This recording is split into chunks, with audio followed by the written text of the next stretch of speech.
मैं YouTube family, मैंने vacuum cleaner order किया है और मैं इसको अभी खोल के देख लिया इसलिए कि ये ऑनलाइन आया है। एक बार चेक करना ज़रूरी था। अभी आइए देखते इसके अंदर क्या क्या मिला है। और हमारे साथ में ये हमारा वैक्यूम क्लीनर और ये रहा साफ़ करने के लिए और इसकी ये पाइप और एक ये इतना सारा सामान हमें इसके साथ मिलता है। क्वालिटी इसकी बहुत अच्छी है, केबल काफ़ी बड़ी भी दिया है।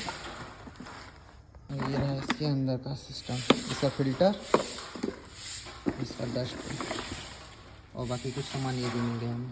जानकारी अच्छी लगी हो तो लाइक और सब्सक्राइब जरूर करिएगा। जय हिंद।